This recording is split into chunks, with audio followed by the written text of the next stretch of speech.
It's Red Eye Radio. Gary McNamara and Eric Harley talk about everything from politics to social issues and news of the day. Whether you're up late or you're just starting your day, welcome to the show. This is Red Eye Radio. Hello and welcome. He is Gary McNamara. I'm Eric Harley. Join us as we take the midnight train to Georgia for runoff results that pretty much everybody else had 3 hours ago. Yeah, we'll get to that.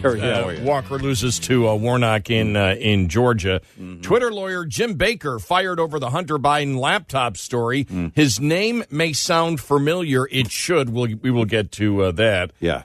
Trump Organization found guilty of tax fraud. We'll get to the minutia of the charges there and how it involves the Trump family. And even Weisenberg said none of them knew.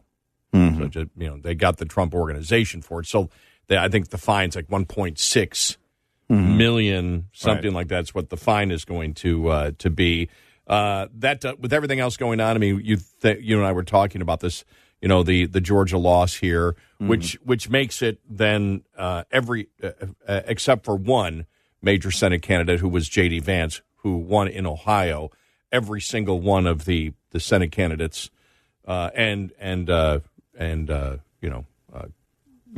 Kerry Lake in Arizona either lost or way underperformed. J.D. Vance is included that way underperformed what other Republicans did in their state. So you see that, and it doesn't to me politically, it's not going to matter to the Republican Party or conservatives out there.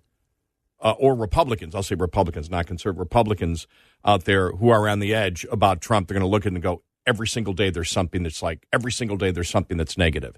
Yeah. It just doesn't stop. Mm-hmm. And you can sit there and say, well, it was people inside his organization. Doesn't matter. All they hear is Trump Organization found guilty of tax fraud. This is one of the things we said why the polls showed that the majority of Americans, even a significant number of Democrats, want the Republicans want an investigation of Joe Biden into influence peddling. Two things Americans dislike: influence peddling, not paying your taxes. Mm-hmm. It's that simple. That's how it goes, and that's the real world of politics out there. So we'll get to more of that. Walmart CEO says thefts at stores could lead to store closings and price jumps. J.P. Morgan Chase CEO says inflation is eroding consumer wealth and may cause a recession. This is something that you and I have talked about. Inflation's still going up. When's the next? Is it next Monday or next Tuesday? Week? Next week. Tuesday. Okay. The next inflation number, even if it's 6%, that's the all that means is the rate of inflation may be reducing, and it may go down because of gas prices. Because gas prices have gone down over the last, really 10 days. I don't know if that will be reflected in this inflation report. And some of the major retailers also started discounting because they realized they were going to have to discount on a number of things.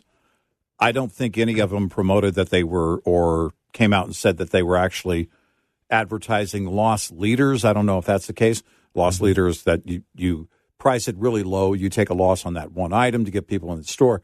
But there were rollbacks at Walmart and other major retailers, and because things weren't moving. One of the things that we talked about it early on, but still is the case for some reason, clothing. And these companies don't warehouse the way they used to, so they don't have the room. So they have to sell it and they have to put it on sale. I don't know to what extent that might have brought down the rate of inflation. I'm not sure. Energy prices would be a much bigger factor there, but there could be some of that at play with some retailers.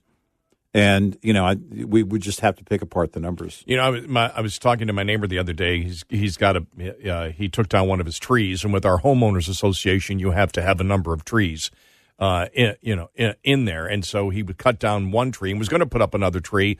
But the homeowners association was there the next day saying, you need to do this, you need to do this, you need to get, and he was just so frustrated with them because nothing made sense. Mm. But he needed to get you're required to put a tree in, but then he couldn't get any answer from the homeowners association. They just weren't making any sense. And they said, you need permission of your neighbors to do it. Well, no, you don't if it's the homeowners association, but that's beyond the point. To take down the old tree, and we both used the same company to take down other trees on our property 2.5 years ago. The majority of the estimates he got was 3 times greater than 2.5 years ago. Yeah. It was like he finally found someone to do it for probably 15 to 20% more than it was, but he said he went through 5 or 6 and every single one. And he said, my God, the prices that you, and including the people that did it last time, it was like $500, to take down one tree. It's like $1,500 to do it. He said, what happened here? Well, it's just, we can't find people to work. We need to pay them more, everything. And so you look at that effect on it over the past 2.5 years. And really inflation we've been dealing with now almost, a year and 8 months? Yeah, year and 8 months degree, dealing with inflation. What's important about the November numbers is that the tail end of the third quarter last year and the fourth quarter is when inflation really started to heat up. So if we see 6% next week for the year over year for November, you have to go back to last November and look, and we can find that, but it was pretty healthy. So you add that on top of the inflation, which was out of range, typical range, by far. That's when everybody was basically trying to corner Janet Yellen, and they had already been saying, well, it's transitory. Then they were, I don't know by November or December, what excuse they had moved on to. I'm not sure if they started promoting tapping into your massive savings that you have. But it was that's when it was heating up. That's when it was really, really heating up. And that's what you want to look at. It's a compounding effect. Inflation rate last November, 6.8%. Yeah. So if you have, for example, and I have no idea what inflation is going to be. I'm just throwing out the number. Right. 6%. Well, if you had 9% 5 months ago, well, that was based on, the year to year. Right. Well, if you have 6% based on last November when it had gone up 6.8%, that's how you have to figure out inflation. And the wages aren't keeping up with it. Wages aren't keeping up. And so and I understand you're looking for good news. The Biden administration, okay, inflation's down from what it was, but the actual number of dollars that you actually have to spend is not. You're talking percentage, not the number of dollars that you have to expend. And you're not going to see massive deflation. You'll see deflation in gasoline prices because energy prices fluctuate, but I don't think you're going to see it, for example, in food prices. No, I don't see it. I don't see it coming. No. Diesel's still going to be a problem with all these products. So for the next year and a half, 2 years, inflation is going to be maybe 3-4 years because you're not going to see a reduction in all these prices. Wages haven't kept up. They're not going to skyrocket to the point to overcome what inflation has been. So people are going to feel this each and every day. So we'll get to more of that coming up. Boeing, their last 747 rolled out of the factory yesterday. Yep. They made like 1,700 of them. I think it's the Smithsonian Channel has just this incredible documentary on, the whole 747 program and when Boeing, and Boeing put everything on it. If it didn't succeed, they would have gone bankrupt. Yeah, right. The 747 did. Right, yeah. And going through the test, it's a great documentary. I saw it about a year and a half ago. Mesmerized by it. Where it came out a second time, and I watched a second time, and I think a third time, and showing the actual test flight of this, the test flights of the 747 and the problem they had with massive vibration. It's just you're sitting there, and it's like, okay, this thing's vibrating. We need to get it down. We need to get it down. And so you're like, wow, 747. Wow. And when they presented it to the public, they weren't ready. They still flew it. The plane wasn't ready. And you sit Yeah, there. It was a lot of that would tend to have me concerned at yeah. 30,000 feet. Well, massive vibration. But, when I thought about it, because you're talking the late 60s, I'm like, oh, this is sort of the space program mentality. We have to do this no matter what. We've got to. Now, it had to be ready to go, the final product that was, inspected by, the government, everything else. It had to be there. But when they did their test flight for the public, they weren't ready. And so it's a fascinating documentary. Grand jury says the Loudoun County schools failed at every junction in that. Remember the transgender rape case that led to all of that in Loudoun County? Yeah. Every juncture. They failed on everything, as we knew they did. Biden says there are more important things to do than the border. Well, of course. The border isn't a problem to him. It's exactly what he wants. Of course, the problem, the way he looks at it and Democrats look at it, they want the border to be like the way that it is. They caused the border to be like it. It's not a problem to them. Duh. Yeah, we already know it's not a priority. Yeah. So we will get to that and a whole bunch more. Walker losing to Warnock. Not a surprise. Look, we said this months ago, and especially on the Senate candidates that were endorsed by Trump. They were bad candidates. Yeah. I mean, end of story. They were out of all the Senate candidates, I'd say Walker was the worst. He was the worst, yes. Yeah. And that's just, you cannot, what do we learn? You got to run good candidates. It's the power of the endorsement is one thing. You talk about, the kingmakers in American politics, and you can have that conversation, and that will always be in effect. But ultimately, the candidate has to rise on their own. They have to be a good candidate.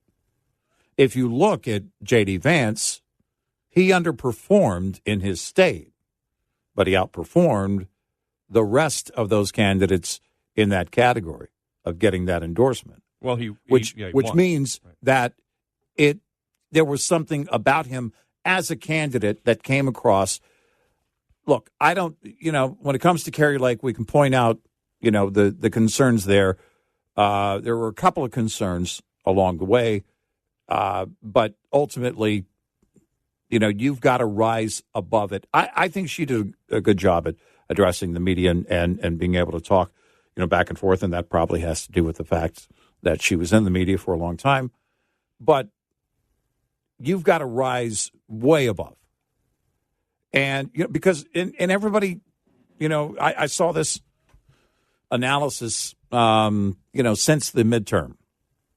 And over the weekend still, ahead of the Georgia runoff, people saying, well, the left gets away with, just star power and rock stars and blah, blah.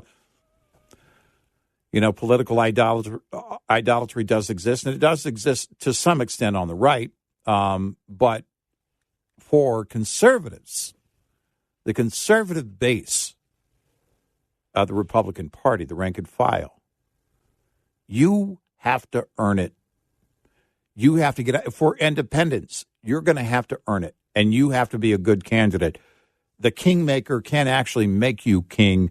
You're going to have to earn it. Well, the kingmaker can hurt you. And also do damage. Right. But the power of an endorsement is very limited. It's very limited. There are exceptions to that. Ron DeSantis, because from what we know so far, his behavior has not been to act like a kingmaker.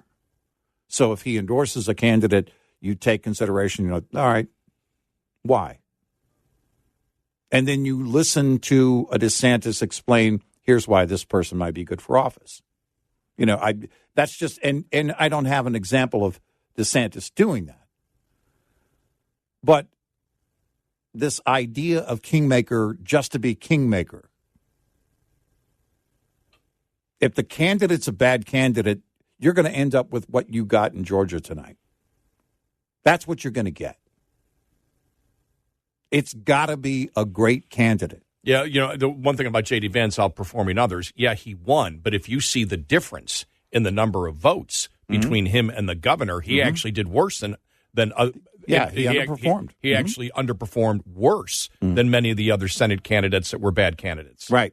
But he was able to win. But he won. He That's got all the that win. matters. Right. He won. And so there was something that he got across. Look, I'd have to go into Ohio, look at you would have to take a poll that nobody is going to take because it would be way too expensive, and talk to the people of Ohio as to why that was the case. And there, again, there's also times when you can strike. The iron is hot, and then boom, you go, and then it clicks. It happens. Some people have actually gotten into office that way.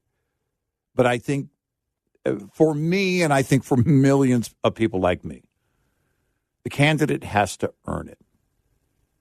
You're going to have to earn it. You've got to build yourself as a candidate based on conviction. Well, you should be able to. Here's the thing about not being able to message is that if you can't message, it tells me you don't have conviction. Because you should be, screaming from the highest mountain. You should be passionate about what you believe. And you should be able to get it across. Right. When you get to Walker, though, he had problems articulating ideas to begin with. But if you're passionate, those basic ideas, anybody can articulate. Well, that's my problem. He couldn't. That's exactly my point. He can't. He didn't sell it. No. He didn't sound like he had conviction. No. And you have to. And so now you have the Democrats with 51. There will be because of this. Now it's over. It's going to be interesting to watch what happens in the Republican Party. Look, we said this months and months and months and months ago. You want to win, you stick to those 4 or 5 issues and you pound them. 866-90 Red Eye. Electrical systems are one of the most common causes of winter breakdowns. So when your batteries talk, it's important you listen. Keep an eye out for the warning signs that may indicate your electrical system needs attention to help avoid getting stuck out in the cold this winter. The most obvious sign that a battery-related issue is present is if your truck has trouble cranking at the proper speed. If you experience any sluggishness when starting your engine, get a full electrical system check from a trusted service provider. Continuing to crank a vehicle with low or inadequate voltage will damage the starter and can lead to downtime and costly repairs. This report is a service of Shell Rotella. We'll be right back with more Red Eye Radio with Eric Harley and Gary McNamara.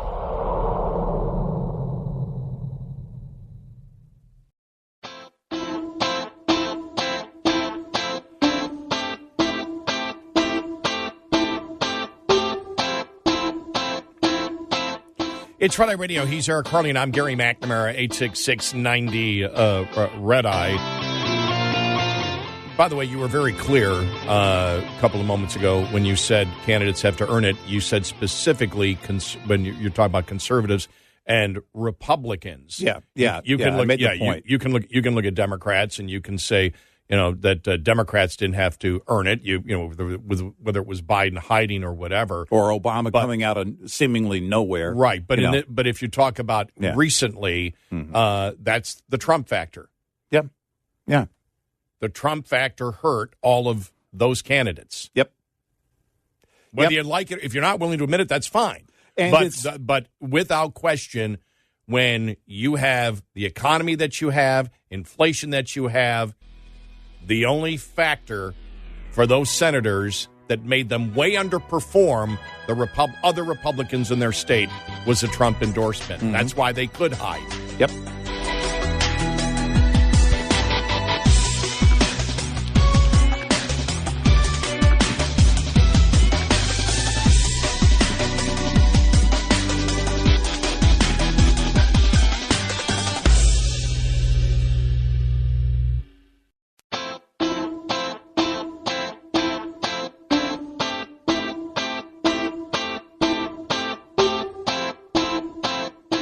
on the web at redeyeradioshow.com, and on your radio nightly. Red Eye Radio.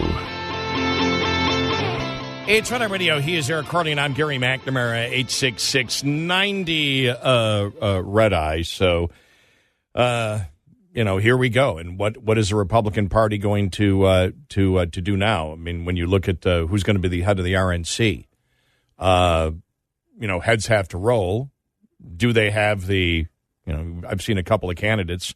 Do they have the right candidates? I don't know.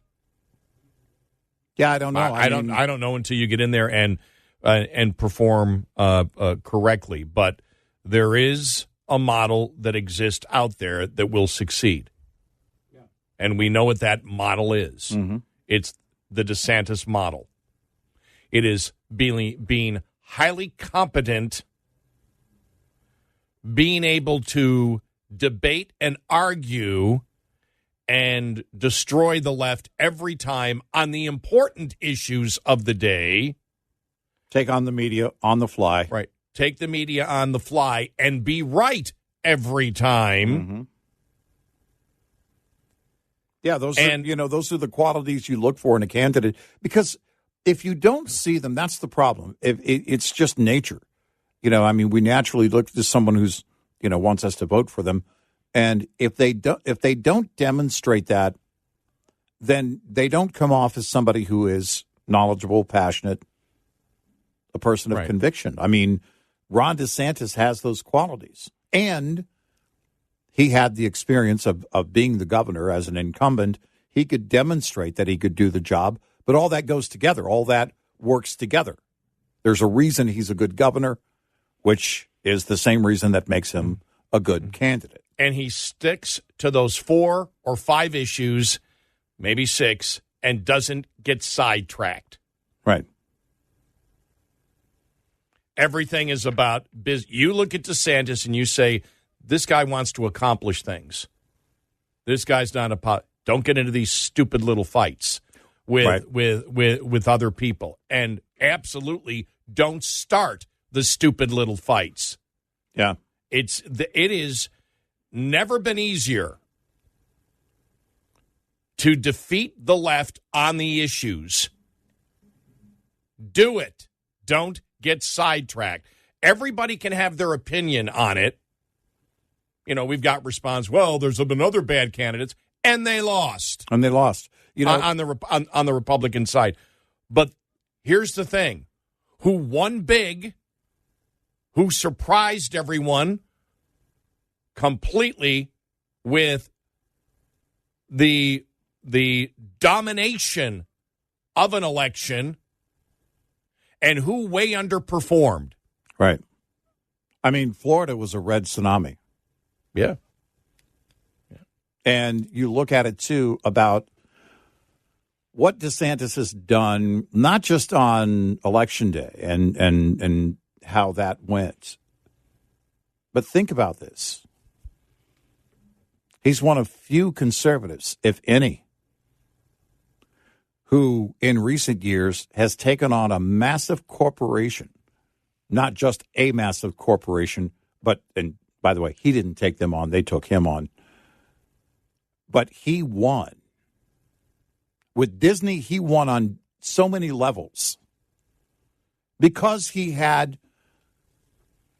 the work behind him. It was, as we said, a battle with the parents. Why would you want to go to battle with the parents?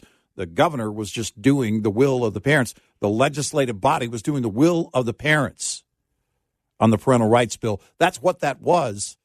And there are a few Republicans that get a win these days with so many woke companies out there, but it was a number of wins with Disney, ending with their CEO being gone. And he won on COVID. These are things that are, that you have to consider because there are so many, and I think, a number of Republican governors have won the back and forth. But man, DeSantis nailed it. He crushed it. And the reason is because he was doing the work. He was doing the job. He was on point. He was communicating effectively. He was working for his constituents. That's what people want to see. They want to see, and if you're not an incumbent and you're running for office, they want to see in that conviction on your face. They want to see you and how you go do the back and forth, how you might go through an interview or a debate. All of these things are important. You've got to be on point every day because it shows that you believe what you say you believe. Those are the things. Those are the things that matter in American politics. And you know, I saw so much. You probably saw it too throughout the day, but especially into the evening. About, well, you know, there's not a, you know, there's a lack of voter confidence or lack of confidence in the system. And look, mail-in voting, we've had that discussion. We're with you. But the ultimate question, you know, inevitably becomes, you know, what do you do about it? How do we put people in that are going to do the right thing and be effective?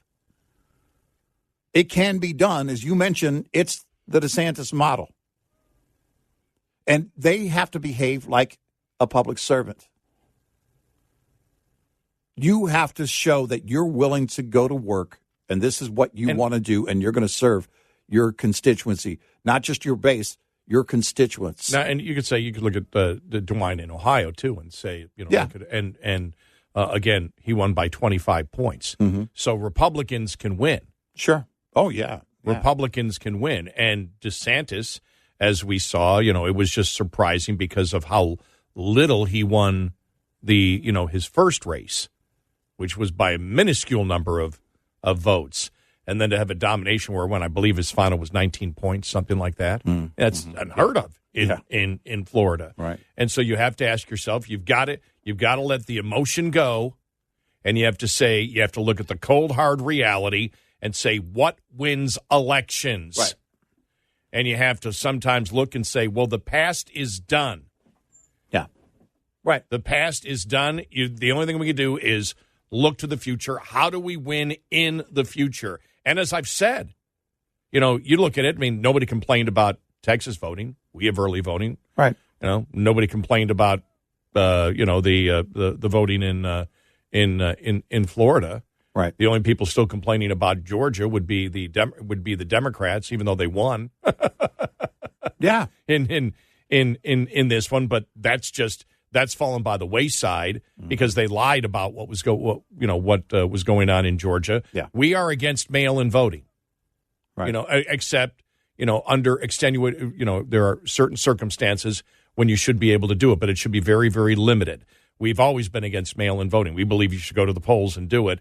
Why? Because when you go to the polls, you're there, you watch it happen, you get that sheet of paper, you see who you voted for, you say, yep, that's it, you put it into the machine, and that's what's recorded. You limit the chain of custody of that ballot. Right. Period. And so we're all for it, but we know that states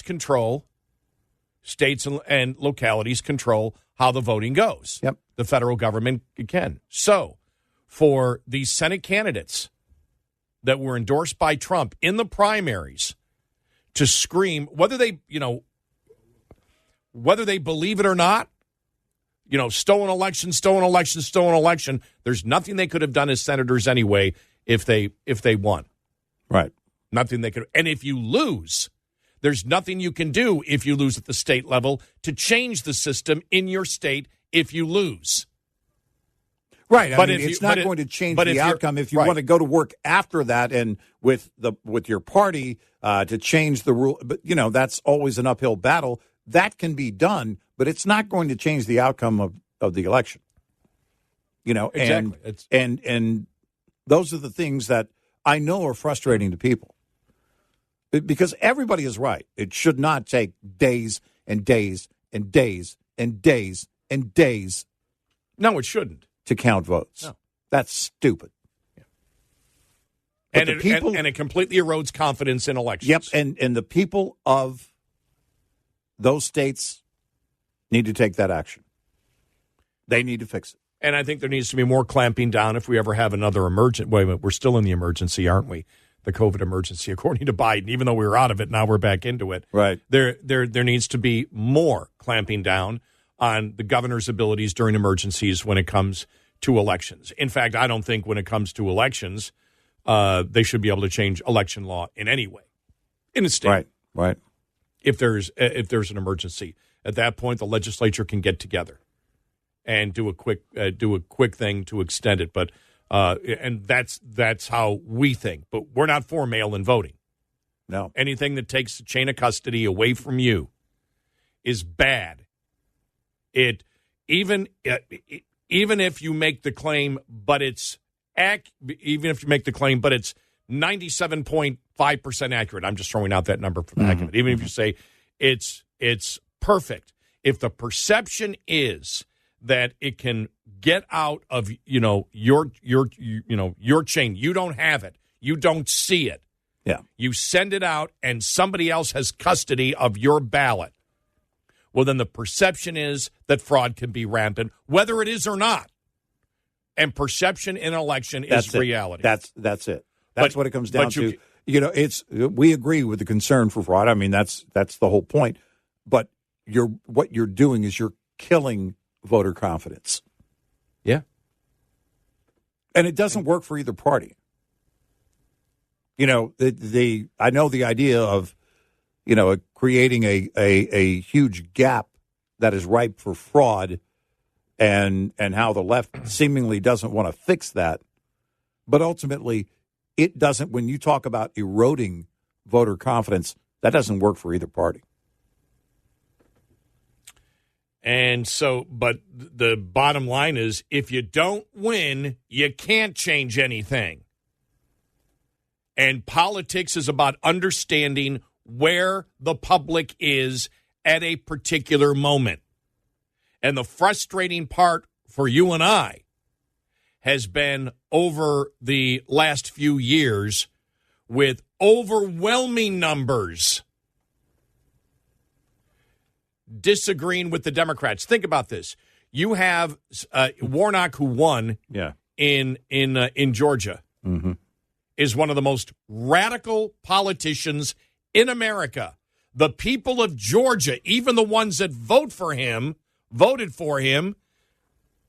half of the people that voted for him disagree with where he stands on the issues. Yeah. But they look at it, and rightly or wrongly, they look at it and they say, but we can't put this guy in because he represents this, and we just can't have that. Rightly or wrongly, if you don't recognize it, you lose. Yeah. It's over. And so what do? You say, well, I'm going to stick to the 4 or 5 issues that are important because there's nothing I can do about that anyway at my level in the federal government, and I win. Yeah. It's going to require work. Right. Then I win. And on the state level, that's where you have to change those things. Yep. And it can work probably better. On the state level, you probably can win, especially if there were improprieties in your particular county. Yeah. That can get you the win. On the federal level, it's not going to get you. We know it's not going to get you the win. Right. So where does the Republican Party go from here? I don't know. It'll be interesting to see. We see where they're going already. We see where the Republicans are slowly going, and that's looking and saying, okay, our mistakes are we put a ton of candidates who run in the primaries on the stolen election. And they got Trump's endorsement. Yeah. Whether you like it or not, it's going to drive some people crazy. Trump's endorsement hurt. Yeah, it did. 866-90 Red Eye. Coming up, more with Gary McNamara and Eric Harley. It's Red Eye Radio.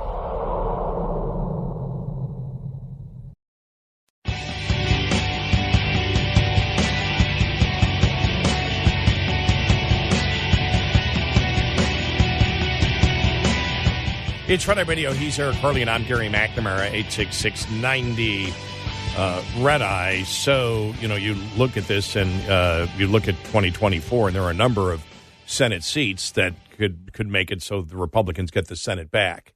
And so I think it's obvious It's obvious to me. I don't know if it's obvious to the Republican Party or the RNC why they lost.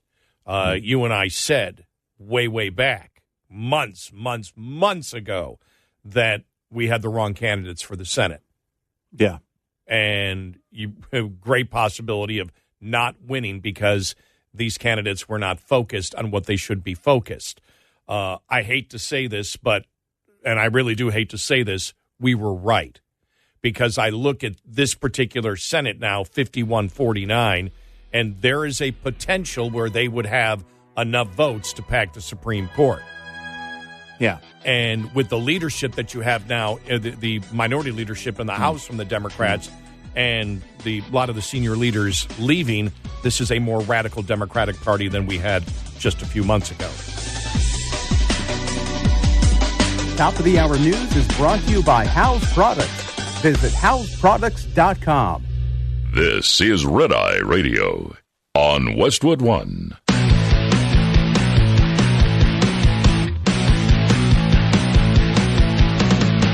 Now, it's Red Eye Radio. Gary McNamara and Eric Harley talk about everything from politics to social issues and news of the day. Whether you're up late or you're just starting your day, welcome to the show. This is Red Eye Radio. All across the USA and around the planet, we're Red Eye Radio. He is Eric Harley, and I'm Gary McNamara. Welcome and good morning. Thank you for being here. I was going to say, sorry, I didn't mean to interrupt. CBS has not called the Georgia runoff election.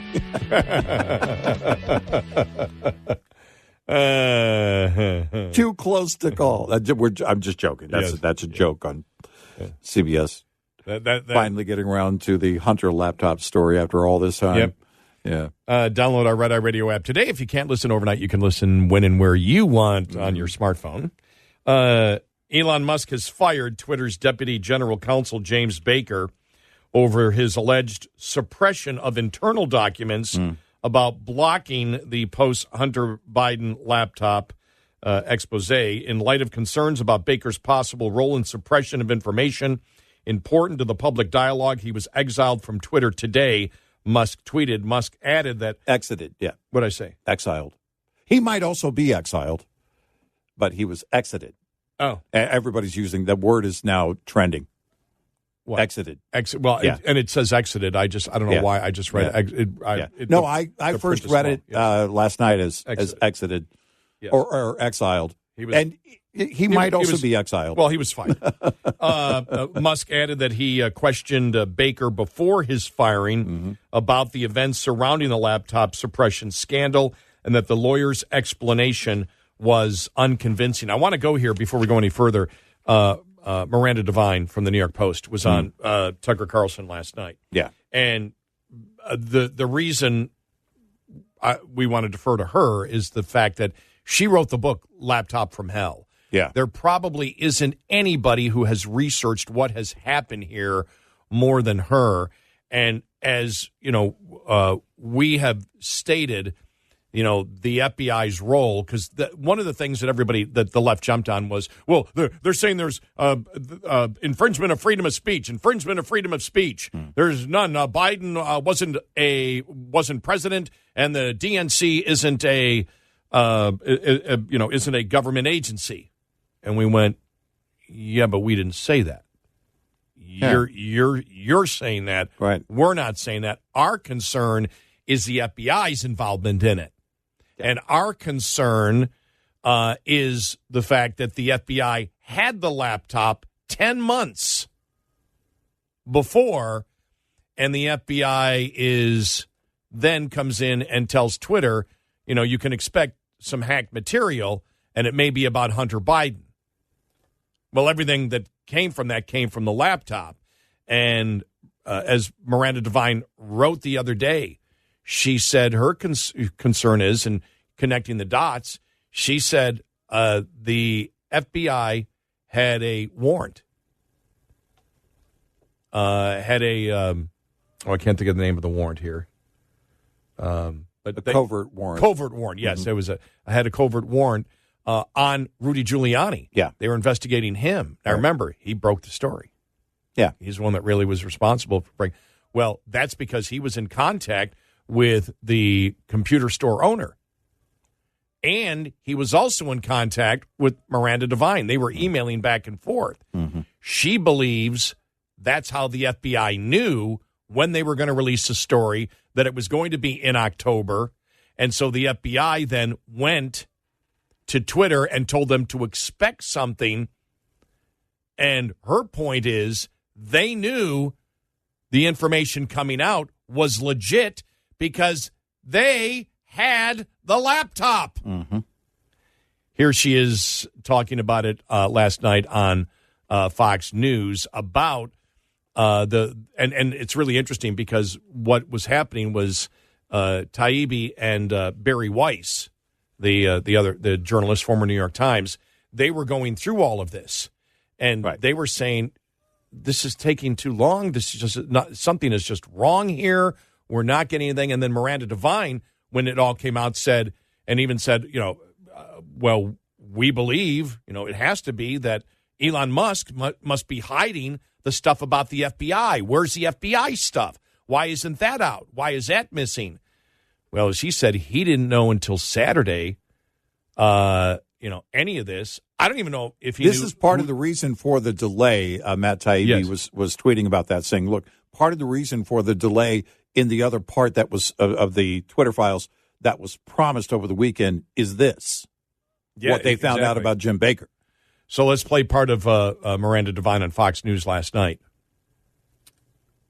Oh, oops. Sorry. We'll try it again here. Here we go. So the FBI, we knew, had pre-bunked to the social media platforms our story. Before it came out, they told them to expect a pile of Russian disinformation, and Twitter was told by the FBI, we know from Yoel Roth, to expect that it would be in October and would probably refer to Hunter Biden. So we knew that there had to be something about that at Twitter, and yet there wasn't in the Twitter files. And it was pretty obvious who was suppressing that information, who was the person with the biggest motive.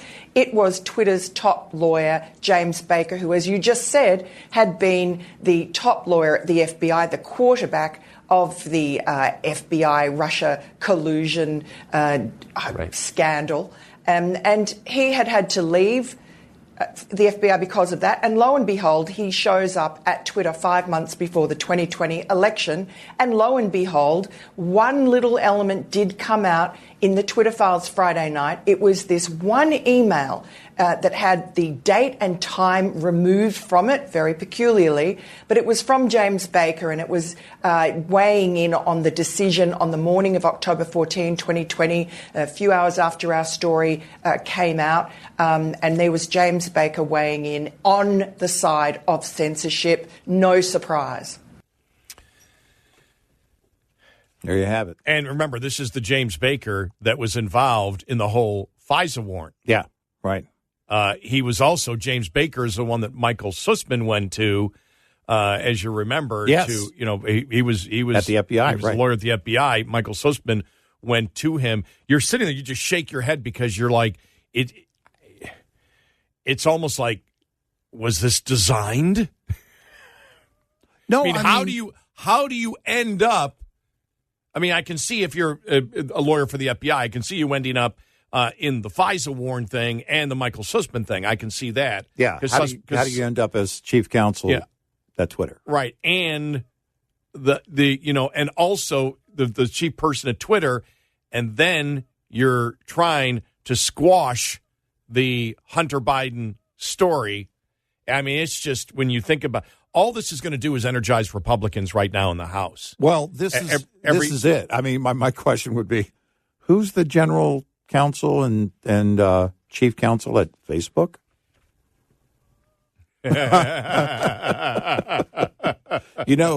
Hillary did. Was it Hillary or Bill that got their license to practice law again, like returned? My question really is, what else was going on while Jim Baker was at Twitter? Why was he there? I mean, what was he doing? What was he in charge of? Because Matt Taibbi says, the question was asked, Jim who? Baker. Let me read this to you from the New York Post. We can now tell you that part of the reason why on Tuesday, Twitter Deputy General Counsel and former FBI General Counsel Jim Baker was fired. Among the reasons, vetting the first batch of Twitter files without knowledge of new management, Taibbi added. Taibbi further revealed that former Wall Street Journal and New York Times writer Barry Weiss is also involved in reviewing the social media giant's internal documents related to the post-Hunter Biden story, and that it was her who discovered Baker's involvement, which Musk was unaware of, according to Taibbi. Yeah. The process for producing the Twitter files involved delivery to two journalists via a lawyer close to new management. However, after the initial batch, things became complicated, Taibbi said. He added that Weiss discovered that the person in charge of releasing the files was someone named Jim. When she called to ask Jim's last name, the answer came back, Jim Baker. Taibbi added in a tweet, "My jaw hit the floor," said Barry Weiss. Yeah. He said the first batch of files, both reporters and received, was marked Spectra Baker emails. Baker is a controversial figure. Taibbi wrote he has been involved in the FBI controversies dating back to 2016, from the Steele dossier to the Alpha server mess. He resigned in 2018 after an investigation into leaks into the press. The news that Baker was reviewing the Twitter files surprised everyone involved, to say the least. New Twitter chief Elon Musk acted quickly to exit Baker, Taibbi tweeted. Mm-hmm. And as he said, he goes, I didn't know this. I didn't know. But that's the whole point. It does become a freedom of speech issue with the FBI involvement in it. And now the question's about the FBI, and it's as simple. They had the laptop in December of 19. Yeah. This was October of 20. Mm-hmm. And the FBI is telling Twitter to expect possible Russian disinformation, and it was about Hunter Biden. And what Miranda Devine is saying is, well, I don't want to put words into her mouth, but when you connect the dots, the allegation would be they knew that what was coming out was true, and they didn't want Twitter to run it. This is the FBI. Yeah, right. And so they made something up completely that it was Russia disinformation on Hunter Biden. And they had the laptop.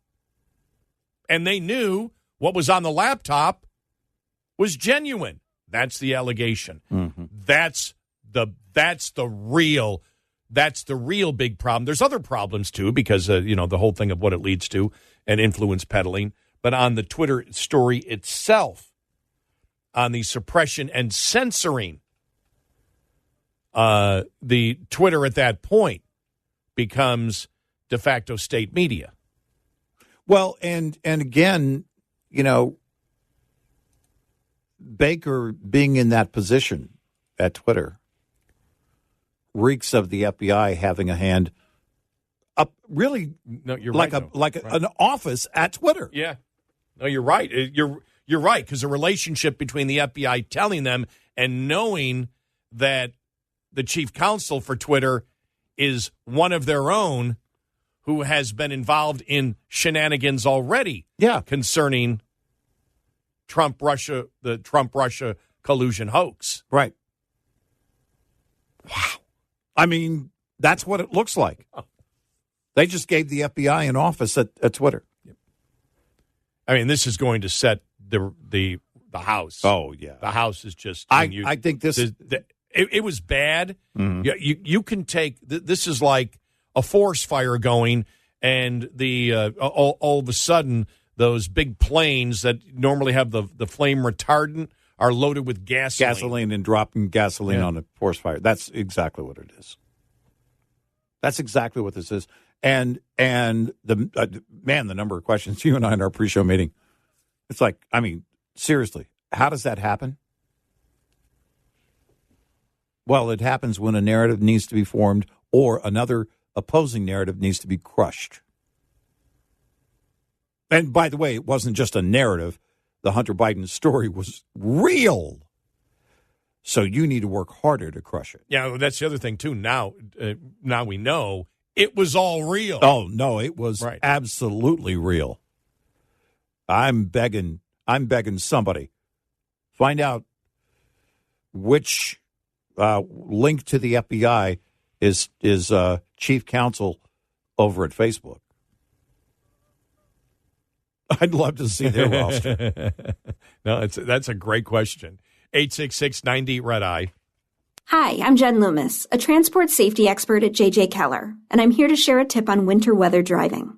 Because they are removing snow and applying sand, salt, or other road treatments, snowplows travel at a slower rate of speed than other vehicles. All drivers should maintain a safe following distance of at least 5 to 6 car lengths behind a snowplow. This will help you avoid collisions as well as potential vehicle damage from the materials being thrown on the road. Don't pass a plow unless you absolutely have to, and never drive into the snow cloud. If you do have to pass a snowplow, do it in a safe and legal passing area that is clear of snow and ice. Make sure there's enough clearance to the side, as plows are wider than most vehicles, and portions of the plow and blade may not be visible due to blowing snow. If you encounter a snowplow approaching from the opposite direction along an undivided highway, pull as far over to the right side as is safe. This tip was brought to you by J.J. Keller and Associates. Visit us at jjkeller.com. This report is brought to you by Pilot Flying J and by Shell Rotella. Lines open for your calls. 866-90-RED-EYE on Red Eye Radio.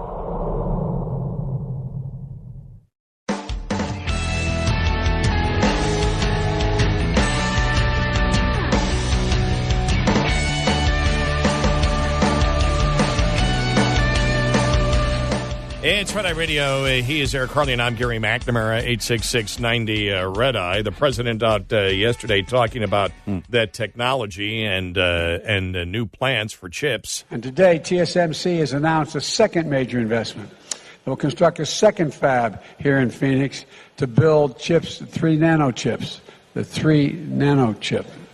Chips that are 3 nano. And He probably thinks nano chips are a snack. You have the sour cream and onion nano chips. I'm sorry, I just had to play that. I need to be entertained a little bit. That's yeah. But do they need a bigger prompter? You know, here's the ironic thing. His spokesperson thumbs through a massive book of answers every time she has to answer. Can you not get this guy a bigger prompter or his own book of answers? You know, I mean, if he's delivering a speech, and they, you know, they all do it. You're reading off a prompter. I don't know what you do. Maybe that's not the problem. Maybe that's not the fix. It's the chips and Nano. My Nano used to make chips. She was a good chip maker. I loved my Nano. No, he has no idea what's going on. It's we talked earlier about how the left can get away with it. Well, this, and they do, but seriously, you scratch your head at something like this. It's on the economy, but it's a ribbon cutting kind of thing, you know? Mm-hmm. Yeah, exactly. You should be able to ace this. Right.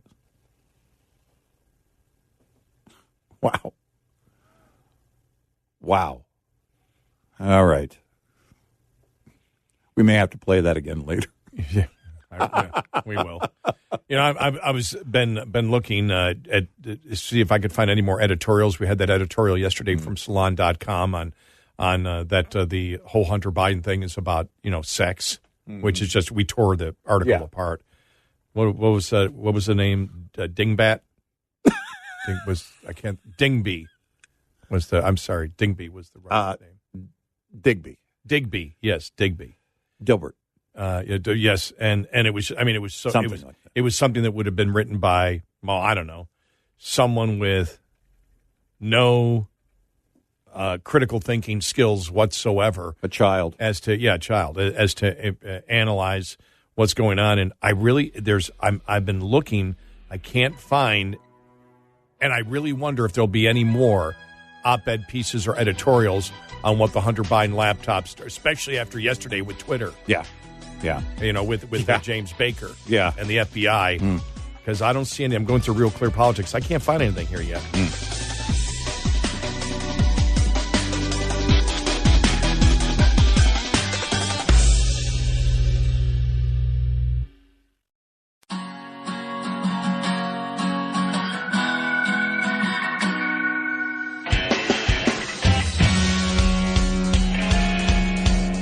Call and join the conversation. 1-866-90-RED-EYE. Red-Eye Radio. And he is Eric Harley, and I'm Gary McNamara, 866-90-RED-EYE. I was just talking about the fact that I've been looking for editorials on the whole Twitter thing. And we mentioned the Salon.com by, who was it, Digby. I somehow mispronounced her name. It happens sometimes. Before. But I just want to read you. This is before we found out about the whole James Baker thing. And this is Jonathan Turley. So people understand he's a Democrat. But he's intellectually honest. And as he wrote, in the aftermath of the release of the Twitter files, the media and political establishment appeared to be taking a lesson from Karl Marx, who said history repeats itself first as tragedy, second as farce. The censoring of the Hunter Biden scandal before the 2020 election by Twitter and others was a tragedy for our democratic system.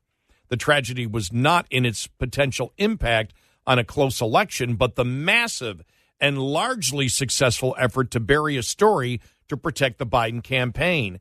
It has now ended in farce as the same censorship apologists struggle to excuse the implications of this major story. Now, in his analysis, what the tragedy is, there would be people that would disagree with that statement, where he said it was not in its potential impact on a close election. Of course it was. It was both. The Twitter files confirm that Twitter never had any evidence of a Russian disinformation campaign or hacking as the basis for its decision to censor the New York Post story. Indeed, some at Twitter expressed concern over preventing the sharing of the story. Former Twitter Vice President of Global Communications, Brandon Borman, asked if the company could, quote, truthfully claim that this is part of the policy, end of quote, for barring posts and suspending users. Those voices were few and quickly shouted down as the company barred the sharing of the story, including evidence of a multi-million-dollar influence peddling scheme by the Biden family. The back-channel communications between the Biden campaign and Democratic operatives show a willing use of a company to suppress political discussion of the scandal before the election. It was all hands on deck. It was an all hands on deck moment for the media, and Twitter was eager to lend a hand. Over a year ago, I discussed how the brilliance of the Biden campaign was to get the media to become invested in the suppression of the story. After 2 years, major media finally but reluctantly admitted that the laptop was authentic, as well as the emails detailing massive transfers of money from foreign interest, including some with foreign intelligence links. Many have responded by shrugging that influence peddling is not necessarily a crime, ignoring that it is still a massive corruption story with serious national security concerns. After all, are you ready for this? All right. As Heather Digby Parton argued in Salon on December 5th, there is nothing there other than a man making money by trading in on his family name. After the release of the Twitter files, many of these same figures have shifted to excuse the censorship done at the request of the Biden campaign or Democratic operatives or the FBI. For some of us who have come from, I want to everybody understand. I said it once when I started reading this. He wrote this before the James before Baker the Baker story thing fell out. Yeah. For some of us who come from long-standing liberal Democratic parties, or excuse me, families. So there you go right there. So people understand where he is coming from. For some of us who come from long-standing liberal Democratic families, it has been chilling to see the Democratic Party embrace censorship and denounce free speech, including organizing foreign and corporate interest to prevent Musk from restoring free speech protection. Beyond personally attacking Elon Musk and Matt Taibbi, many have resorted to two claims that are being widely repeated in the media to avoid discussing the coordinated censorship efforts between his company and Democratic operatives. One of the old saws of censorship apologists is that without a government directing the suppression of free speech, it is not censorship.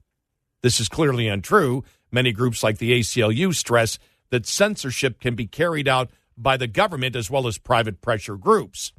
These same figures insist that if there is not a violation of the First Amendment, which only applies to the government, there is no free speech violation. The First Amendment was never the exclusive definition of free speech. Free speech is viewed by many of us as a human right. The First Amendment only deals with one source for limiting it. Free speech can be undermined by private corporations as well as government agencies. Corporations clearly have free speech rights. Ironically, Democrats have long opposed such rights for companies, but they embrace such rights when it comes to censorship. Wow. Yeah. It is worth noting that this censorship and these back channels continued after the Biden campaign became the Biden administration, a classic example of censorship by surrogate. And that's government censorship by surrogate. Moreover, some of the pressure was coming from Democratic senators and House members to silence critics and bury the Hunter Biden influence peddling scandal. To his credit, Democratic Representative Ro Khanna, who we mentioned yesterday, of California, reached out to Twitter's leading censor and tried to get the company to reconsider this action, even though he identified himself as a total Biden partisan. He noted that this seems to be a violation of First Amendment principles. That came from the Democrat there. It is a violation of free speech principles, and Khanna was one of the few, I believe the only, I'm saying it, on the left, unwilling to discard those principles for politics in this controversy. Another claim is that this was not an effort to censor the story, but merely to block vulgar images that Hunter took of himself having sex with prostitutes or exposing himself. This claim adds the specter of propaganda to that of censorship. As the Twitter files reveal, Twitter officials discuss whether the whole story might be Russia disinformation or hacking. Former Deputy FBI General Counsel Jim Baker, who was hired by Twitter after the Russia collusion scandal, is all about supporting others from sharing the story because caution is warranted. Now, again, this was before he got fired. Be interesting to see what Turley says about that. Even at the time of the suppression, it was clear that many on the left, that the move was being justified by the false claim of a hack. And then he goes on, but just interesting to show what Turley analyzing this, and he's basically right. He goes, "This isn't going to go away." Yeah. This feels like it's exactly how you described it. This feels like a forest fire that they just dumped a massive amount of gasoline on. And it's interesting because one of the few editorials written about this was Digby. And he says again, he goes, as stated in Salon, mostly that the Hunter Biden laptop scandal is about the dirty pictures. If the scandal is about the dirty pictures, it's not about dirty politics or influence peddling. It is also not about censorship. End of discussion. There is no story. Which is a great point, the way that he puts it. The effort to dismiss these disclosures will not work any more than earlier efforts to suppress the story itself. We are still expecting more files to be released. However, the House is expected to investigate the use of these companies to carry out censorship for Democratic allies. This investigation is important because there is always the risk that Twitter officials who were long aware of the threat of such inquiries may have avoided or even destroyed written communications. Increasingly, indeed, the increasingly shrill chorus that there is nothing to see here may only prompt a closer look from skeptical citizens. After all, nothing draws a crowd as much as a farce. So, Jonathan, I just wanted to read that because... And again, you haven't factored in the whole Jim Baker thing here to this thing. But Or the FBI's part in it that Miranda Devine has pointed out because of what she believes happened in this entire case with the FBI. That isn't included in this. Well, and that's the thing. Digby can do whatever it is that Digby does. That's fine. But the fact of the matter is, you're standing in front of that massive forest fire as those helicopters are dropping tanks full of gasoline on it and saying, nothing to see here. There's nothing to see here. Somebody has a campfire over here, and that's all that's going on. And the GOP is making a forest fire out of a campfire. As the gasoline portion of the whole Jim Baker fallout thing just drops onto the massive flames. You're going out of your way to be ignorant, and I don't know why you would do that. Because you're a political, as we've said, you're a political activist. You're not a journalist. It's just, you don't care if you're proven wrong. There is no shame if you're proven wrong. You just go to the next piece of propaganda. Well, but what happened to the time when they tried to be an intellectual? Maybe it's just the fact that they never were. No, they never were. But here they demonstrate that they never are. What they used to do is talk like George Clooney. George Clooney's one of these guys in an interview who just, they'll ask him about politics in America, and he'll just ramble, and you'll go, I have no idea what he just said. Oh, he sounds intelligent. No, well, what did he say? That's the thing. He's got the image. We've always said this about Clooney. He puts out this aura that he knows what he's talking about. But when you actually listen to him, you realize it's devoid of any type of specifics or clarity. And now, Digby making the point, Republicans just want to make Joe Biden cry. Yeah, that was my favorite. Oh, my gosh. I mean, seriously, I'm not going to tell you to grow up because I don't think it's possible. You're a child. Don't grow up. Just be a child. And as we said, the White House, basically nothing to see here. Well, this is old news. This is old. This thing is smaller than a nano chip. It's not a big deal at all. It's not going to go away because it is about influence peddling, and they have to stay. And I'm glad that Turley picked up on the same thing in the article that we did, because when I saw Turley, I went, okay, he searched. He found the only article that we could find that actually tried to address it from the leftist point of view and did a poor P job of doing it. Yeah. Because it was so horrible. But he picked up on it, too, where all Biden was doing was, making money off his family name, just like Trump. Yeah. I mean, it was just like, what? Yeah. No, he was doing it with foreign governments, getting money from foreign governments. Right. With the hope that they could influence him, because influence peddling is what? It's an attempted bribe. Yep.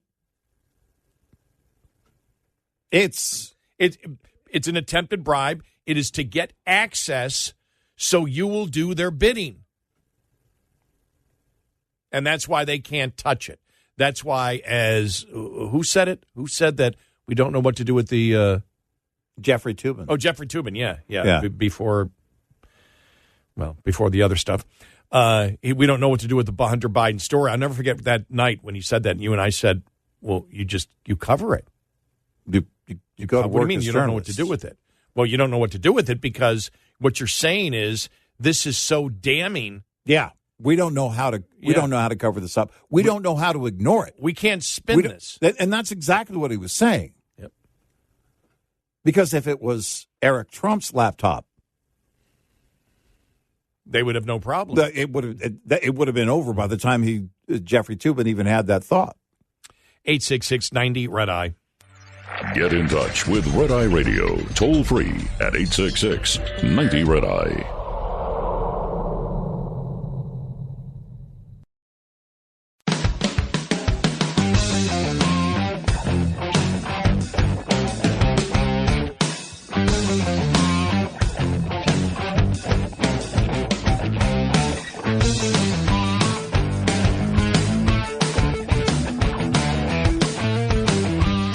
It's Red Eye Radio. He is Eric Carly, and I'm Gary McNamara, 866-90 Red Eye. And I guess Representative James Comer also said yesterday that James Baker will be called to testify. Oh, yeah, no, that's a given.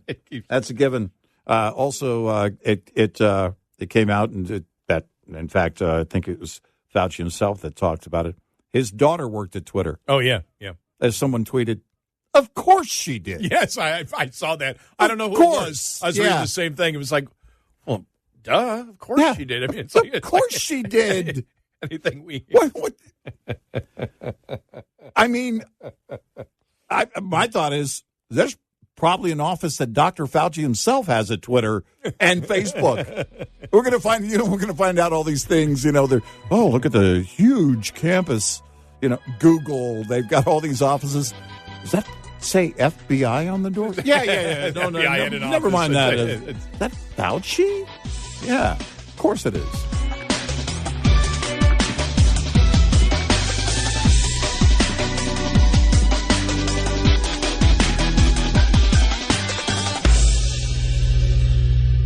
This is Red Eye Radio on Westwood One.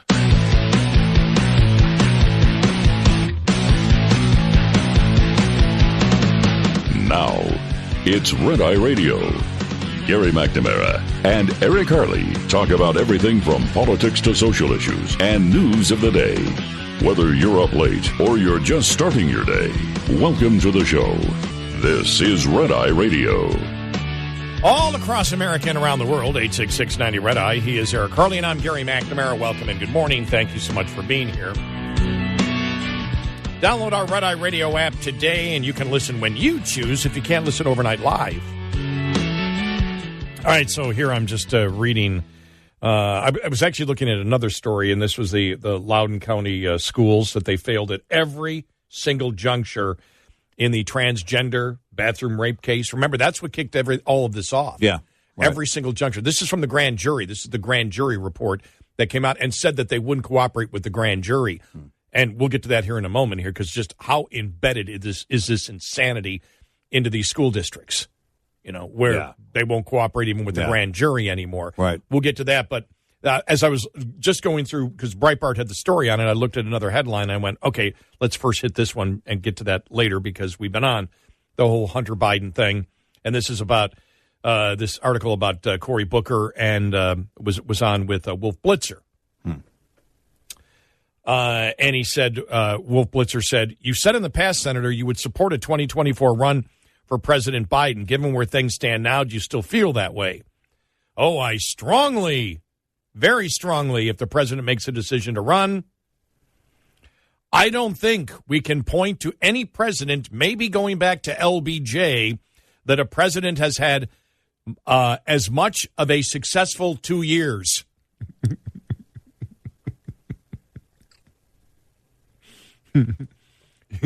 I'll say that again.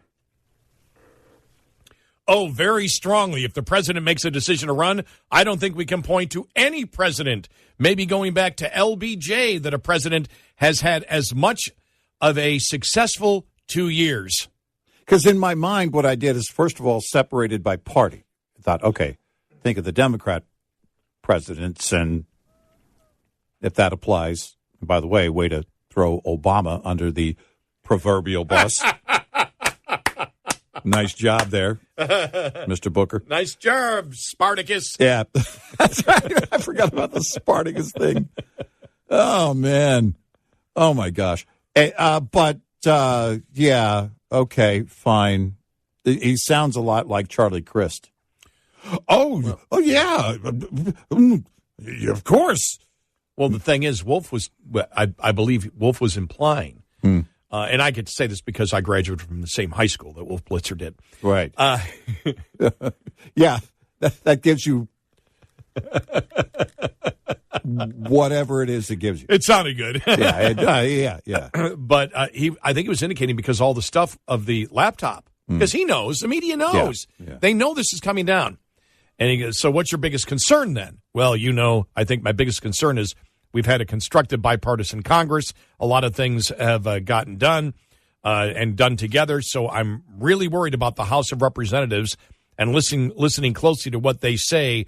What they're talking about is not their idea to deal with inflation or helping working families. I'm worried that their focus is much more attacking President Biden, going after his son, and doing crazy things that are not going to be productive and constructive to what Americans need right now. So I just wondered, I read that just because I wonder what the narrative is going to be from Democrats once they start going after it, because you have to ignore, and Turley's right, you can't ignore influence peddling.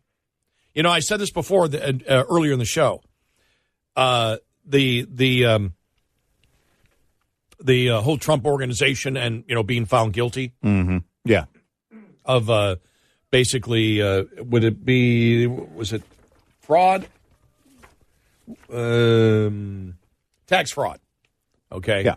And this is and even though it's Weisenberg, who is the guy who's actually pleaded guilty. To this said, look, the family didn't know anything. They didn't know anything of what was going on, right. Which means they were rewarding. They were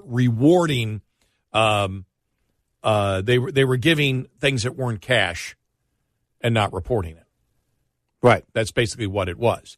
And so you can sit there and you can say, okay, the Trump family didn't know about it. Trump called it a witch hunt. The problem with that is if that stood alone, maybe you could say, okay, Trump didn't know about it. That's fine. But when you look at all the succession of things just in the last couple of weeks, he's the meeting with Kanye West, and then him coming out and talking about the whole Constitution, and then changing his mind a day later. Then every single day there's something coming out where you're just like, stop it. But one thing Americans hate. There are a couple things Americans hate in politicians, almost universally. If they don't pay their taxes, and this is what's going to be because of all the other succession of things, most people won't read into that, well, Weisenberg said that they didn't know about it. They're not going to read into that. They're just going to say, okay, his corporation didn't pay the taxes. They hate that. That's one thing I've learned in covering politics for 40 years is that Americans hate politicians who don't pay their taxes unless it's oh, gosh, I can't think of the Democrat name, the one from New York. Oh, the Tawana Brawley. Can't think of his name. Oh, Al Sharpton. Al Sharpton, Yeah. Except for Al Sharpton, if he Yeah. doesn't pay.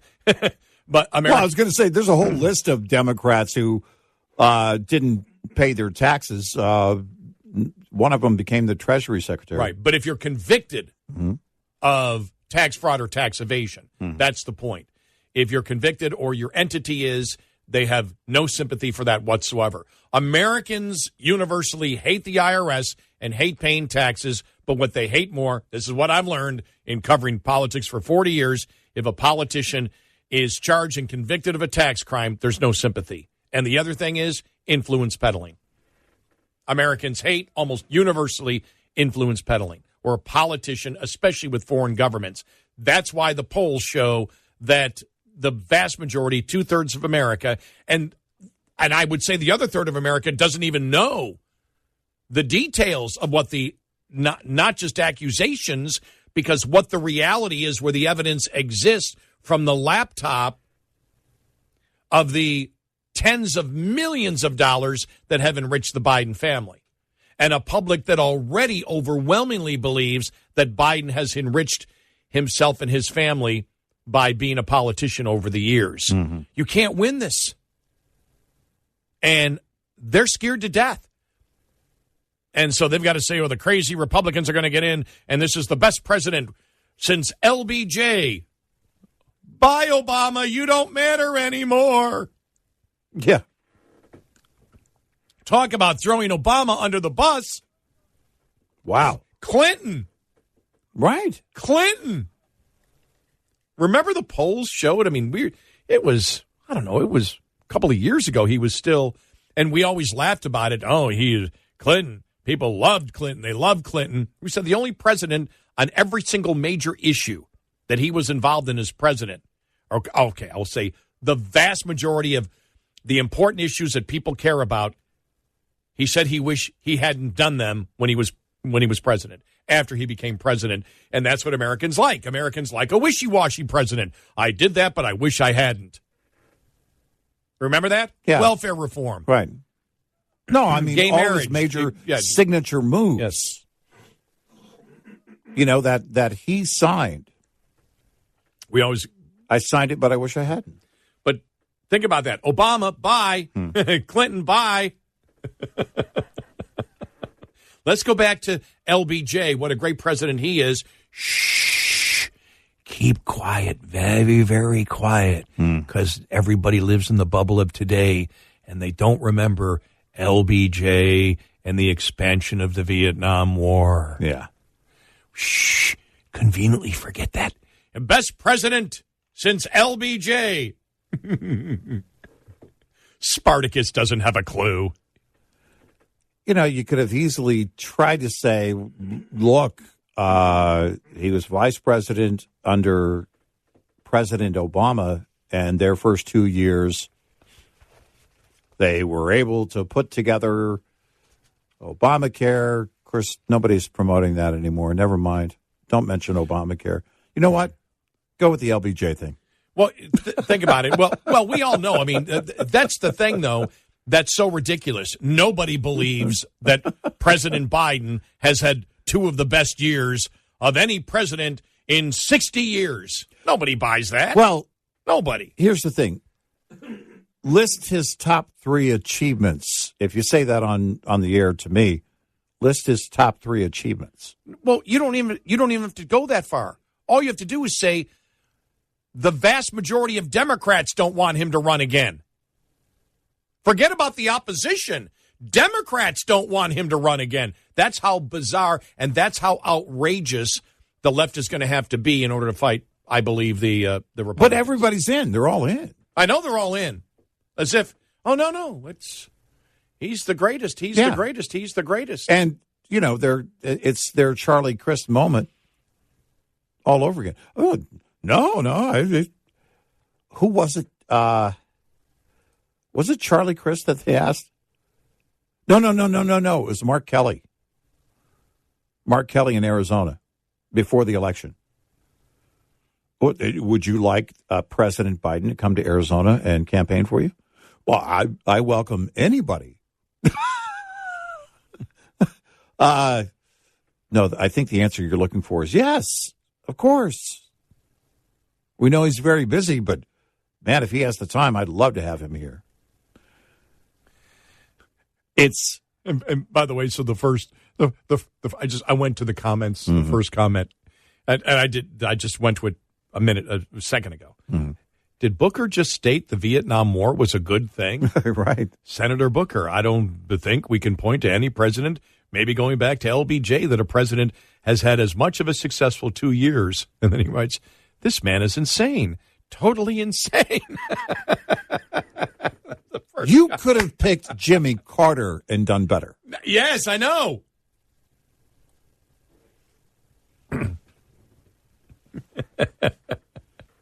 You could have picked Gerald Ford. Now, he wouldn't have. And done better. Wow. Yeah, it's and when I read that, I just went, wow, they're scared. They're real. I mean, they're really they you know, for some insane reason they believe and I don't know, because it is insane that they believe that they have to support Biden. And it's Well, one of my working theories is, and it's just a theory, I'm not married to it, is this, all right, we're all going to back down from this talk about challenging him in a primary. Until he doesn't run. He needs to make that decision. Everybody, it reeks of the head of the DNC calling everybody going, hey, stand down.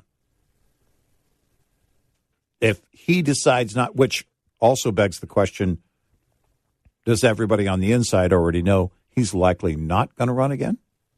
Do they have an indication, a strong indication from inside the hallways that he's not going to run again?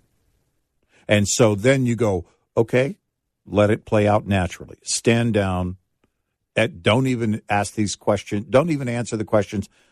Governor Newsom, come out and say that you're not even interested in running for president, because everybody knows that will change the moment he decides not to run. It won't matter anymore. Naturally. No, it's exactly Hillary Clinton, in leading up to, after 2004, leading up to 2008. Oh, I'm not going to run. I'm not going to run. I'm not going to run. And then she ran in 2008. Yeah. And so I'm wondering if everybody pretty much knows it, or they've just got the odds down that he's not going to run. That probably would have leaked. Well, here's the thing. Not that he's made the decision, but there's no way that physically he'll be able to. He can run. Okay. Because you're right. If he had made that decision and told somebody that, it would be, somebody would have run with it. Yeah. Somebody would have put that in a story somewhere, everywhere. But if he isn't physically able, and everybody knows, which also begs the question, do they all know that something is very wrong with the current president, mentally and physically? Yes, they do. They know. It's obvious. And they can't admit it. So which is why the president so can you be wait for it to happen. Which is why the president can be criticized, because they claim there's nothing wrong with him. So when he makes the mistakes, it opens up all the criticism that he's clueless. Because if it isn't physically a cognitive problem, then he's clueless and doesn't know what's going on. That's just who Joe Biden is. That's the problem there. You're just trying to make him cry. Can we get some Cure? Boys don't cry. 866-90 Red Eye. We'll be right back with more Red Eye Radio with Eric Harley and Gary McNamara.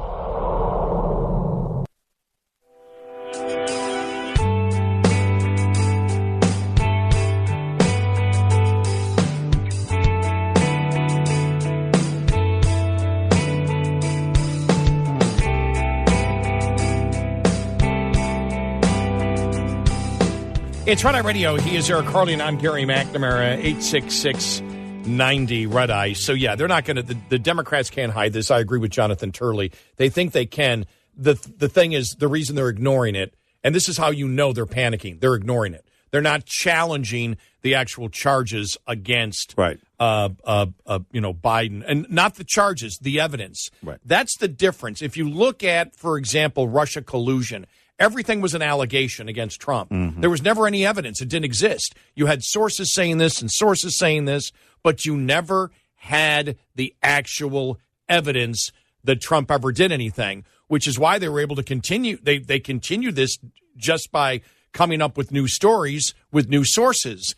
And then you had somebody like an Adam Schiff who would sit there and say, no, I've seen the evidence. It's more than just circumstantial evidence. It exists that Trump colluded. So you had outright lies by right now the head of the House Intelligence Committee. This is how bad this country is right now, when the head of intelligence for the House lied about what intelligence said about President Trump back then, and did it for years. He lied about it. Yeah. And so, but that's how that was kept going just through lies. There was never any evidence. The problem that Democrats have here, the laptop has been legitimized. It's real. And it talks about the president taking money from foreign governments and foreign entities related to foreign governments. It exists. And nobody is debating the credibility of the evidence. No one. No. No one, because it comes from Hunter Biden's own laptop, and you have people that are willing to go under oath that worked with Hunter Biden to say that Joe Biden took the money. Democrats are scared like hell right now as to where this is going to go. You know, I think over at Salon, this whole horrible attempt by Digby to turn this, basically try and do the Bill Clinton excuse. Oh, it was just about sex. You draw more attention to it. As you think you're basically telling people to dismiss it. Oh, it's nothing. The GOP is just interested in, pictures of Hunter.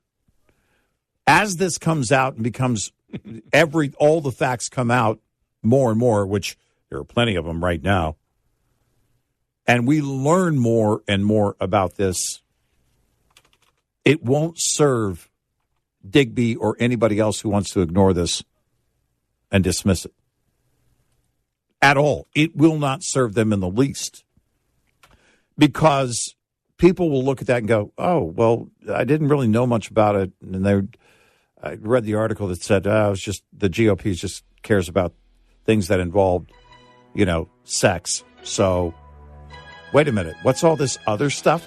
Is that true? Yeah. Why didn't they write about that in the Salon article that I read?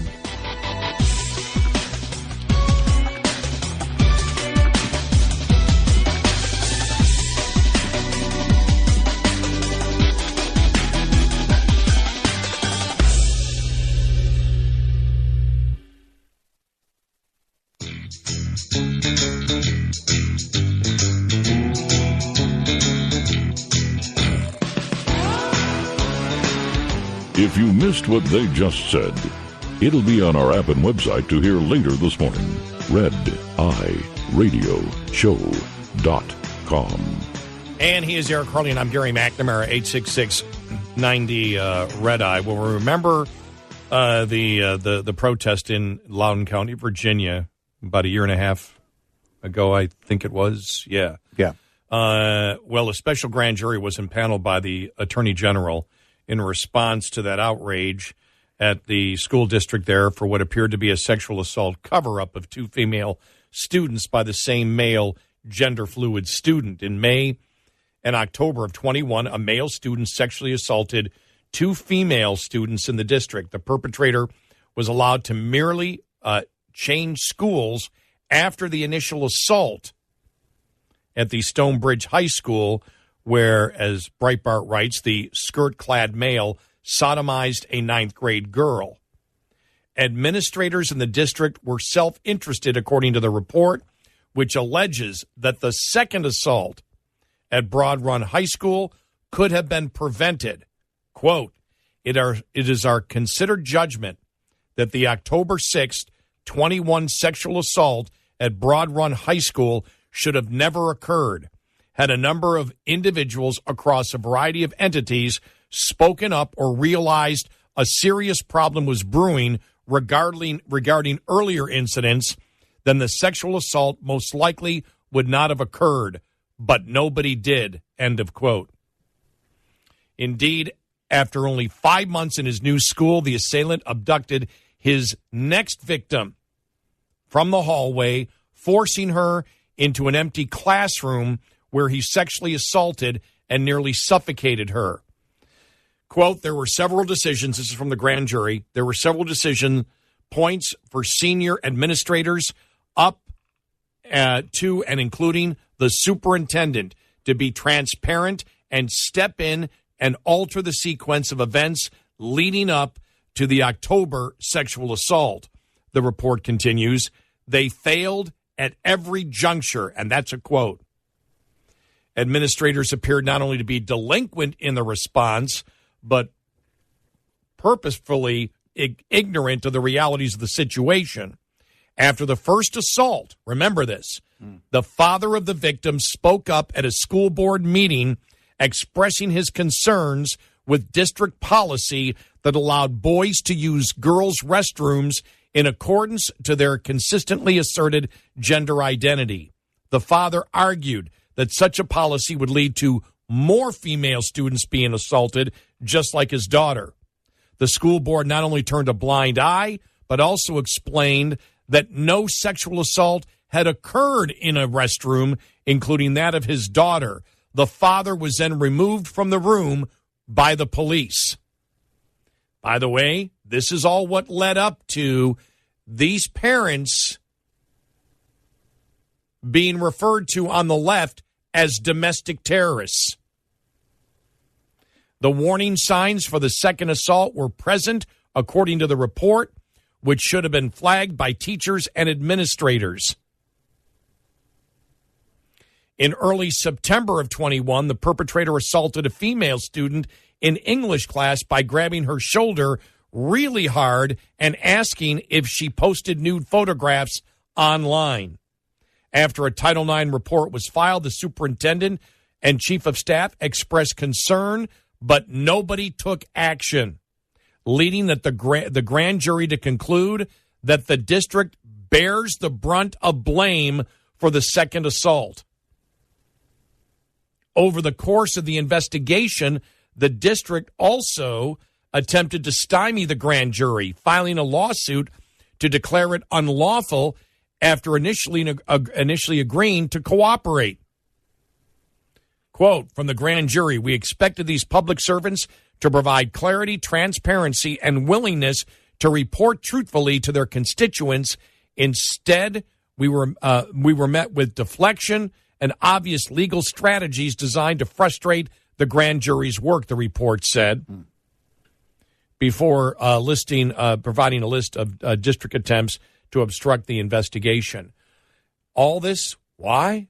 Because of the liberal transgender activist movement, not wanting to confront the insanity of the policy that they created in that school district. And remember, this is what led to more protests across the nation and led to these parents being referred to exclusively on the left as domestic terrorists. And the intimidation from the DOJ, all of this. How dare you?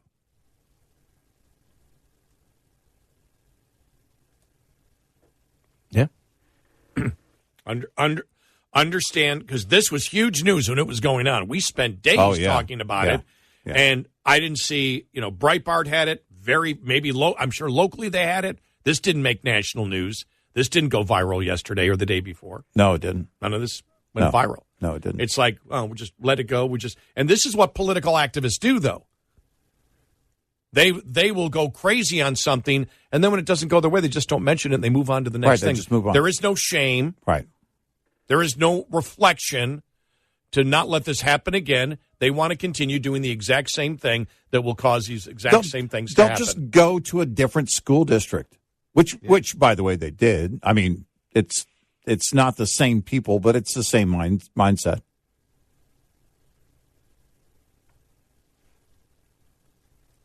Yeah, so just amazing. You shake your head. We said it then, and we can relate to this. Earlier we were talking about DeSantis and the fact that the left was taking on the parents of Florida. They weren't taking on the governor. Disney wasn't taking on the governor and legislators. Yeah, taking on the parents. They were taking on the parents. They were going to war with the parents. You're not going to win that. And we started saying that long before the parental rights bill ever saw the light of day in Florida. And thankfully for the people of Florida, it did. And it was signed into law. But Loudon was it. I mean, that was, and we said it then. You're not going to win a war with parents, especially when you talk about the things that happened in that scenario, that entire story. That needs to be a documentary, and the liberal media, of course, wants to ignore doing any kind of follow-up on this report. They want to ignore it completely. And because they hope it goes away, because you're not going to win it. And what you saw here was a failure by this school administration. It was a failure completely. And by the way, those are decisions that were made. They have an obligation. They are obligated to protect students. Nope, you protect the agenda instead. Yep. Exactly what happened. I mean, when you read this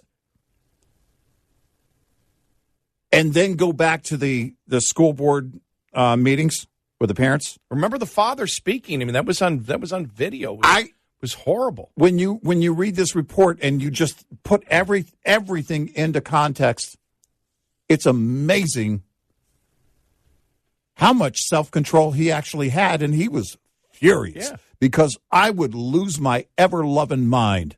And they were dismissive of him. I mean, they were all but mocking him.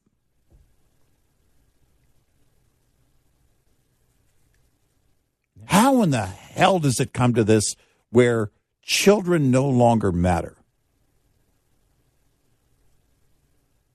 The consideration for children isn't there. It's got to be the agenda. We're willing to mutilate. We're willing to do anything and everything because that's part of it. Identity is everything. The protection of the students, of the children, is not. No, it's not. They don't care about the children. And we put them in charge of our children. They don't care about the children.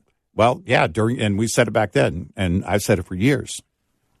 During the school year, these people are in charge of your kids. They care for your kids for more waking hours than you do during the school year. They have more face time and more control over your kids for longer periods of time than you do. And I don't know what you do with, I mean, you look at Florida and that was the right thing to do. The lawmakers and governor did the right thing. Mm-hmm.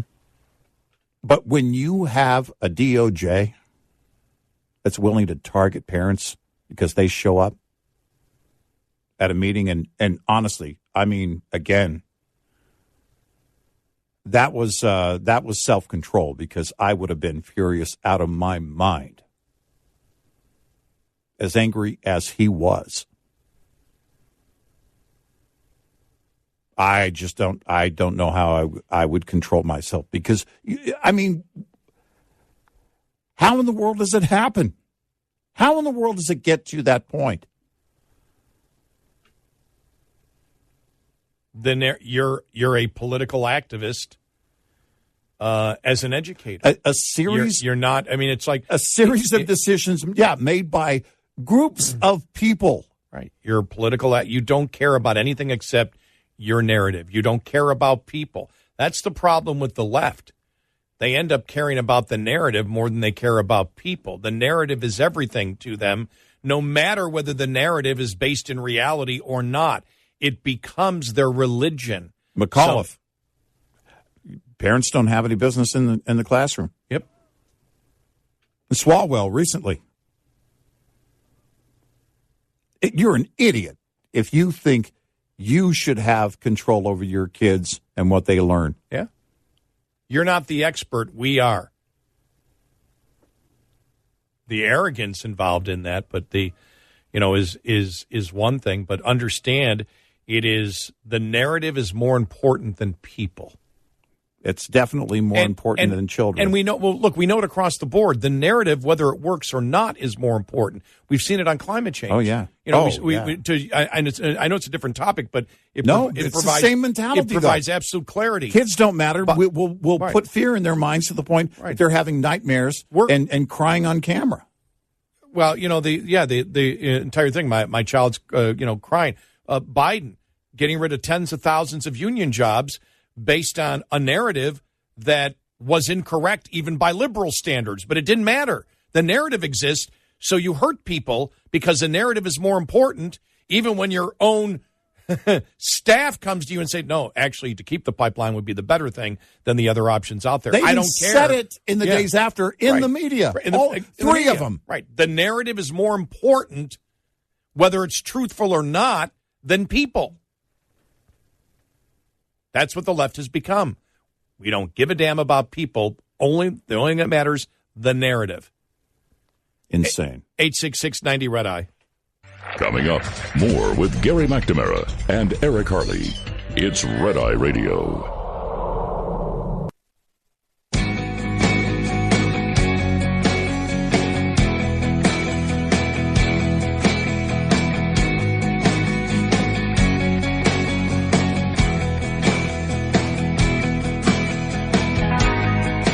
It's Red Eye Radio. He is Eric Harley, and I'm Gary McNamara, 866-90 of Red Eye. Coming up following the top of the hour, JP Morgan Chase CEO Jamie Dimon says inflation eroding consumer wealth, which may cause a recession next year. He goes into some specific details on that. He also compared cryptocurrencies to collecting pet rocks on CNBC. He said, I think crypto is a complete sideshow. You guys spend too much time on it. And in my view is pretty clear on it. Crypto tokens are like pet rocks. Yeah. He clarified he was not saying that the blockchain technology is worthless, but called crypto tokens currently completely useless. He called on regulators to be looking more into cryptocurrencies before they look into banks. No, there's already promise that they're going to. In fact, they're already working on that. The administration the Biden administration has already promised that there's going to be something. They're going to do something on that. There was no way that they weren't going to, that lawmakers wouldn't heavily regulate that stuff. I think with the fall of FTX, I think now that's going to be because there are people who lost a lot of money. Tom Brady reportedly is one of them. These investors and, okay, crypto, it's the next thing, and you throw money down, and all of a sudden that money's gone. Now, number one, I don't know what kind of prospectus there is on cryptocurrency. That's a great point. I think the prospectus on all of the tokens reads something like, good luck, dude. But lawmakers after the FTX fall, I think, are definitely going to have their sights on massive regulation.